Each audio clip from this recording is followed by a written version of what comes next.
So whenever something big happens, particularly something really big like a war that will change world history, the first four questions you have to ask are these. One, why did this happen?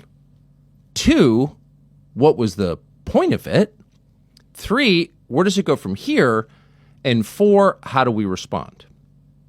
So let's assess the war in Iran, now ongoing in its second day, and try to answer those four questions. First, why did this happen? Now, in this case, there's a really simple answer. This happened because Israel wanted it to happen. This is Israel's war.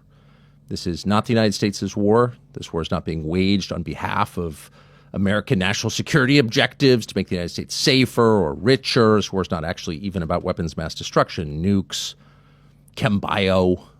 No, this war is waged purely because Israel wanted it to be waged. Now, why say that out loud this early in the conflict? Isn't that dispiriting for, say, American troops fighting this war? Yes, it is. And we thought a lot about whether it was wise or decent even to say something like that out loud, and have decided that it is for the following reason. First, because the truth is always the only basis for wise decision-making. When you lie to yourself or you lie to your people, you not only commit, well, a kind of moral crime by lying, but you also tend to hurt yourself. Hubris is the product of lies, for example. You can get way over your skis if you're not honest with yourself and the people around you about what's happening and why it's happening. But long term, that is also true. In other words, it's important to say why this war is happening because 50 years from now, people may not know. Your grandkids may learn that this war started because the Ayatollah showed up in Miami and started machine gunning people in a shopping mall, and so we responded. There was a kind of Iranian Pearl Harbor. You don't know what the future will believe about the present. You don't know how history will be written. And if you're skeptical of that, if you're asking yourself, well, how could historians, popular historians, how could future culture so misunderstand something so big? How could people lie about something so obvious, so giant? Well, history is your guide. A lot of the big events we think we understand, including wars from the past and not so distant past, are completely distorted in our memories. In other words, that's not actually what happened at all. And the truth is, if enough people lie about something at a high enough volume, and they do it for long enough, loudly enough, while threatening anyone who refuses to lie about it, over time, their lies become conventional wisdom. Everyone believes them.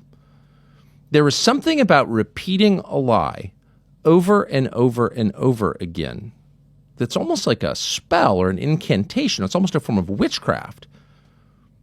It assumes reality, or a version of reality, an ersatz reality, a fake reality, but reality nevertheless. And if you're interested at all in history, going back thousands of years or even more recently, you know that the understandings of certain events that you grew up hearing about probably totally inverted. The opposite is true, but you didn't know that until you dug a little deeper, in some cases a lot deeper, to find out because they have been distorted in the retelling.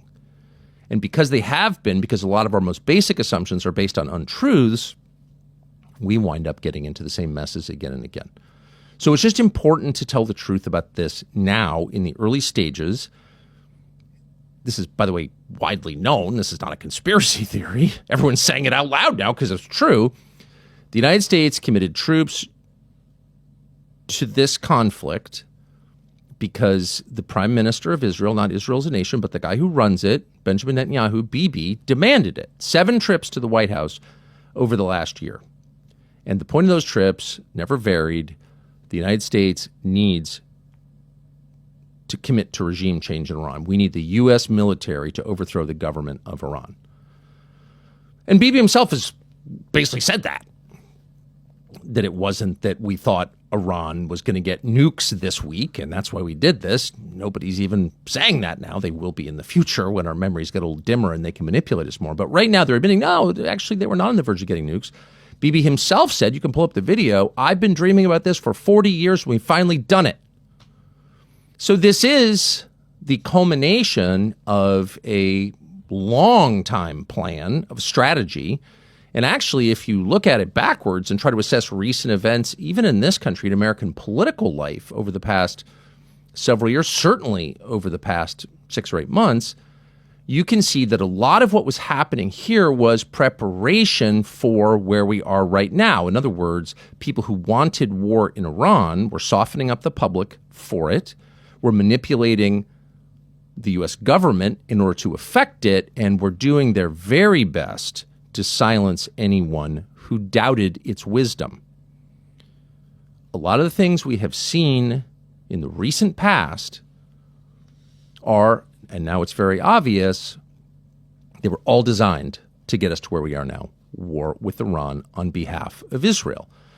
Now, just a caveat at the outset, just because the prime minister of Israel wanted a regime change war with Iran does not mean in any sense that it was a wise idea for Israel. It certainly wasn't a good idea for the United States.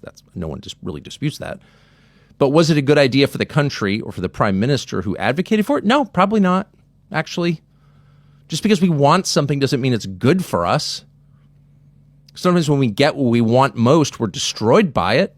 Hope that doesn't happen to Israel, of course, or anybody. But it could. So when you get to the truth of things and you see who's pushing for them, that doesn't mean that person understands his own best interest or his country's own best interest. Often they don't. Often we don't. But it doesn't change the fact that we got here because Israel lobbied for it. And virtually everyone in the U.S. government, certainly in the Pentagon, understood the risks. The risks were obvious from day one. First, if you knock off a government, we have a long history of doing that. It's not that hard. The individual bravery of the U.S. military personnel, the soldiers who do it, is laudable, impressive, amazing sometimes. But that is, we have learned, the easy part. Killing Saddam, okay, amazing. What comes next? Et cetera, et cetera. This is all very, very well known. And it was very well known 48 hours ago that there was no real plan to replace the government we were hoping to topple. At which point, what?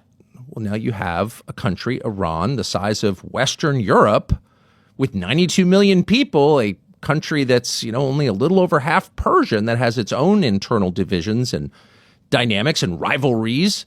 You have that country potentially breaking apart. And what does that mean? Well, hard to see that as a good thing for the rest of the world on so many levels, which we pray don't become more obvious, but they're even now becoming obvious.